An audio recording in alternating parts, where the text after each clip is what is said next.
Well, that is an epic fail. Let's try this again.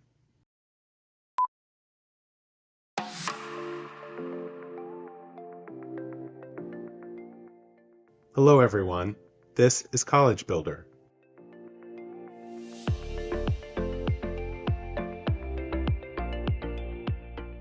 Welcome back to my series, Marathon Cove. In today's video, I'm really excited to bring the second episode and to pick up where we left off in the last one. If you missed the first episode, please check it out and see how we set up this beautiful tropical region. I still need a name for the power station area. What do you think we should call it? Please drop your suggestions in the comments. Today, we're going to begin focusing on one small section of Marathon Cove near the very back of the inlet that forms the cove. I call this area Sunset Channel, named after the small creek or water channel that is flowing down from the mountains into the cove. We are going to create our initial road layout, build up our town center and the local train station, and we're going to focus on some basic design principles to help create a realistic look to the town.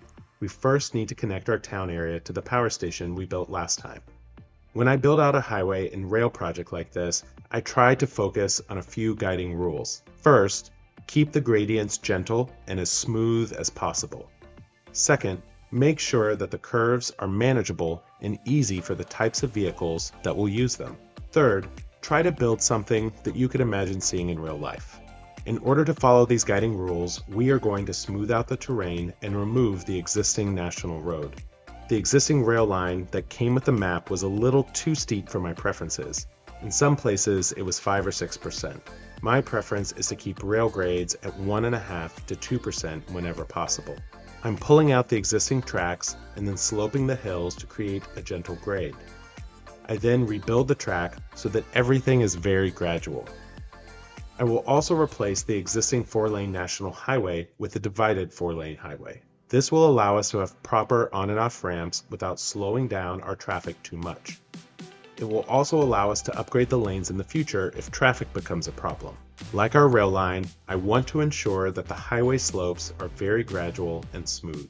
Most of this highway is going to be at ground level. However, we are on a tropical map. It has marshy areas and lots of little streams, and this means lots of bridges and elevated sections that cross water will be needed. What I want to avoid is having tall bridges. We just need to leave enough room underneath for the water to flow through easily. Sometimes when crossing the water, the game wants to automatically add a retaining wall underneath. As you can see, such a wall would just block the water. When that happens, I typically try to move the road around or even increase the elevation until I get a crossing that will work. I also want to avoid having a bridge pillar right in the middle of the creek or channel. Bridge pillars will normally be at the edge of a creek. Next, I need to create some room to pull the rail back away from the highway. I reduce the hills just a bit and smooth them out so that the rail can be pushed more towards the north. This separation will give us room to build our highway interchanges and ramps. So that's how I put my infrastructure guiding rules to work. If there are other rules that you give yourself as restrictions or limits on your build, what are they? I'm curious and would love to hear them. Our first interchange will be a fairly standard Trumpet interchange. I adjust the terrain to give us nice gentle ramps. I don't want anything too dramatic. Traffic should move on and off the highway with as little elevation change as possible. This would be less expensive to build in real life and creates easy movements for vehicles. Sunset Channel is not going to be a very big community, but I do want it to have easy and natural traffic flow. I use the intersections mod at the exit to create some dedicated turning lanes and to minimize crossover traffic. The south side of the highway between it and the water will be almost entirely residential. If we have any industrial in this area, we will try to squeeze it north of the highway closer to the mountains. Next, I expand the median using the wider sidewalk tool. This wider median looks great, feels like something you would see at an interchange like this, and helps avoid our arterial from getting clogged up by crossover traffic and unnecessary U-turns. When I upgraded the median, it broke my lane connections for some reason, so we need to get those quickly fixed. Now it's time to start bringing our avenue down and into town where it will serve as a collector. Just like I use some guiding rules for my infrastructure, When it comes to building low-density residential community, I like to use some design principles. The first design principle is to create a focal point in your town, for example, a town square. At the center of this community, the train station will be the entry point for the city. It will also serve as the main commuter station for the residents here. I always like to place a park or plaza at the center of a small town. This helps serve as a town square and reminds me of the square that was at the center of my high school town. A park or plaza like this can form a central hub for your entire community. It's time to connect up the existing rail line from the power station to this small town center. The next task is to begin creating some of our basic city services. We need water and sewage to get things going. I also want a place to put our road maintenance depot. Just outside of Sunset Channel across the creek, I'm going to create a small retention pond where some of our service buildings can sit. In order to build this pond, I use Anarchy to get my roads in place and the extended road upgrades to add in the retaining wall. Sometimes with sewage treatment areas, an aesthetically pleasing retention pond adds a really nice touch, even if the pond serves no practical purpose. I will add in a sewage treatment station, including its upgrades. These look great and help to future-proof our service needs. I also add a transformer station so that I can bring my power from the nuclear power plant to this community. After the service buildings, I can turn to expanding my road layout in town. I am using this idea of the town square with roads radiating out from the central point. At the center will be some small commercial buildings and eventually some office buildings. I will put in one small roundabout here to highlight the fact that this is the hub of the wheel and the spokes are coming out from the center. Now it's time to start building homes for our future citizens. The second design principle is lot depth variation. Most of the time, building a lot with a different depth, 2, 3, 4, 5, or 6 deep, will lead to a different asset being built. The third design principle is lot width variation. For low-density residential, these should be 2 or 3 wide. When combined with the lot depth variety, you will create residential communities that show a great variety of the assets, rather than having the same building on a constant repeat. The fourth design principle is zone type variation. Simply put, I like to mix up the North American and European assets. I do this by zoning each lot one at a time, moving back and forth between the two. For these lots closest to the water, I am going back and forth between North American and European beachfront assets. As we move inland away from the water, I will also mix in the standard American and European assets, so that no 4 lots in a row will be of the same type. Design principle number 5 is to make sure you detail your streets. This is a step that is easy to forget. I add in grass and trees along the road to soften the look and create something that feels very suburban or has a small town vibe. In a low-density, higher-wealth neighborhood, you typically don't want to see a lot of street parking. By adding grass along the sidewalks, you remove the street parking, which helps complete the look. I am adding in city services here and there as appropriate. I've been using the small service building assets that came with the Detailer's Patch Part 1. This was an incredible update to the game. The assets are beautiful and fit in perfectly to this small community. I'm also going to add several small city parks, playgrounds, and even a tennis court. I imagine that this is a higher wealth neighborhood, so this type of amenity feels very natural. We also have enough people now, so it's time to add a clinic. Early on, I like to make updates to the intersections, rather than waiting and doing it down the road. In a small community, we wouldn't need to see many traffic lights, so I remove these right away. With our neighborhood expanding, I'm continuing to use the design principles, creating variation with lot, depth, width, and zone type, and detailing my streets. There are a few other tips that you can use to create a realistic look. The 6th design principle I use is to leave small spaces. Think of these as empty gaps, nooks, and crannies between and around your lots. With Cities Skylines, it can be very tempting to turn on the fill button and simply zone a large area, letting it be completely filled in. There are definitely times for this, such as when you are creating a dense urban grid, but in low residential neighborhoods, this approach creates a crowding that looks unnatural. I love the little gaps between the lots as they create that feeling of an organic, low-density neighborhood. Design principle number 7 is to create pedestrian paths. Paths are a terrific thing to fill into your open spaces. These can be in and around your residential buildings, offering up shortcuts to a main road, which helps reduce the number of intersections on your collector. For this little town, I also left the waterfront open, keeping the buildings back, preserving the forest border that hugs the cove, and then using some of that open space to create small paths. I used the path tool to create some piers that extend out into the cove. Our little town is coming along now, with over 300 residents. We have a very long ways to go, but at this stage it really feels like a small community. A very small one. The steps we take now will help us prepare for more residents. By making connections between roads with our paths, we are setting up our town to be able to better manage increased traffic in the future. We have also reached a stage where our square and train station feel like a real central focal point. Everything else flows from that center. Design principle number 8 is simply to plant as many trees as I can. This is the other purpose of the little empty spaces. When you don't fill in every square on the grid with the building, the empty spaces become natural places to plant trees. In this build, I used the tree brush set at 100% and the North American themed trees to do the fill. I'm also using a mix of ages as this will lead to a more blended look. The one challenge with the brush is that it will not fill in every possible space. After I've used the brush, I go back over the empty spaces and add trees one at a time, particularly oak trees, to places where there is still space. Finally, I do one last round of tree planting with some palm trees, making sure that this area has the tropical region feel. With our town growing, it is time to add in some more commercial to make sure we're taking care of our job demand. In a small town like this, I don't mind placing some of my commercial zones on a collector or a street. In this case, our collector is the main avenue that runs through the middle of town. However, I almost always avoid placing low-density residential directly onto the bigger avenues and boulevards.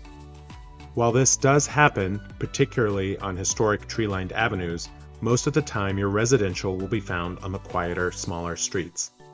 I am looking forward to the new road building mod by TDW and to making some of these wider historic avenues. Once we have asset mods, I would also like to see options for building brick or cobblestone roads and an option to build brick sidewalks or medians. I continue with my zoning variation, always making sure that the residential zones face the side street. Sometimes this can be a bit tricky to accomplish and may require shifting roads or using a mod to get the lots to face the right direction. Ultimately, this will have a positive impact on your traffic because cars come in and out of the lots from the side streets and not the main road. As the city expands, we are starting to work further away from the waterfront and closer to our highway. We need to fill in just a few more lots along the channel and make sure that we are using the remaining space well. Remember, we don't want to overcrowd the area. I need to spend a little time fixing our train tracks, pulling them back from the highway. As I fix the tracks, I want all the curves to feel natural and gradual, and as though the train line fits in perfectly with the mountains that are behind it. We have two different rail lines now with two different purposes. The line north of the highway is currently the bypass line. It does not go through the city and allows outside rail and freight to maintain their speeds. The rail south of the highway is our local commuter rail, connecting up our small cities. By keeping freight and local rail separate, we avoid congestion with our trains. At some point in the future, we may also place industrial zones north of the highway between it and the mountains. This will keep the industry close by, but will separate the air pollution away from the residents. Just like we did with the highway, I'm paying attention to all of the bridges on the rail line that cross the creeks and streams. Rail bridges can be trickier than highway bridges, as it doesn't take much for them to create a water-blocking retaining wall. Usually, with just the right fiddling and height adjustment, you can get a bridge with pillars that straddles each side of the water. The area close to the highway is now being filled in. Design Principle 9 is to leave a buffer between your residential properties and your highway. With one of the recent game updates, many of you noticed that highway traffic noise has increased. This increase translates to an increase in noise pollution and unhappiness for your residents. You want to be thoughtful before you place residential buildings right up against a busy highway. I leave a more significant gap between the buildings and highway to ensure the well-being of my citizens. In addition to this game mechanic, the design choice adds to the realism of the build. In real life, you will rarely find low-density residential buildings right next to a highway. The buffer gap is one more place you can fill in with trees. As we start to wrap up our build, you can see that our first 9 design principles are all in use. We are building on our roads that radiate out from our central square. We are creating variation in lot depth, width, and zone type. We are detailing our streets with grass and trees to keep parked cars off. We are leaving small spaces between buildings and filling in those spaces with paths and trees. And finally, we are leaving a buffer between residential zones and the highway. And that brings us to the last but not least. Design principle number 10 is to find some place where you can create distinction for your town. That is, do something unique or different that people visiting the town will recognize. What things in the community make it distinctive? I'm now going to take the step of detailing our interchange. This is the main entry point into the town. I want it to stand out and show that you are entering into a special place. I use the line tool with the circle feature to create patterns with bushes and palm trees. I love using the circle option. Even in cases where part of the circle gets cropped, you still get a feeling of curves and an intentional, interesting design. We can use the tool to add in some different additional palm trees between the highway along the on and off ramps. From these small touches, you create something distinctive and the feeling that this community has taken great care and pride in their neighborhood and its relationship to the natural surroundings. Like we did in episode 1, I'm going to take the oak tree and sink it below ground to create a bush-like effect. We are finishing up the final sections in Sunrise Channel. We just need to fill in some of the remaining lots, continuing with our design themes. There are a few more things I want to do today. I am adding in a few more commercial zones around our town square. I would have liked this to be all filled in, but the job demand is simply not there. Many of our residents have gone to work in the nuclear power plant, at our trash facilities, or at the sewage treatment plant. We also lack the necessary education levels to drive any office zone demand. Since we are close to finishing today, we will need to wait until a future episode to fill in the remainder of the town square. We have also left undone the areas around our railroad. It is important to maintain the buffer between the residential buildings and rail track. But what then should go around the rail? That is also something we will address in a future episode. While we built most of our city services, we have not addressed death care or higher education. I have some fun things in mind for both of those and can't wait to share them with you. I think this area has so much potential. Once asset mods and the asset packs are out, I hope to draw on some of the West Coast properties. This is definitely a fictional American town, but the coast and hills give me a West Coast vibe. I also can't wait for the Ports and Bridges expansion and hopefully to get boat and marina related properties. That will really allow us to make this an ideal waterside community. As we zoom out and survey our build, I love the feeling of the town center, albeit a center that needs a little more filling in. As you look down the coastline, you can see that the next few buildable areas are waiting for us. This is going to wrap up our build today in Marathon Cove. I hope you found these 10 design principles to be helpful. Whenever I'm building a community, I try to determine what principles or guides to follow so that the community has a particular feel and look. What principles do you use in your builds? Please share them in the comments and let me know what you think of this approach.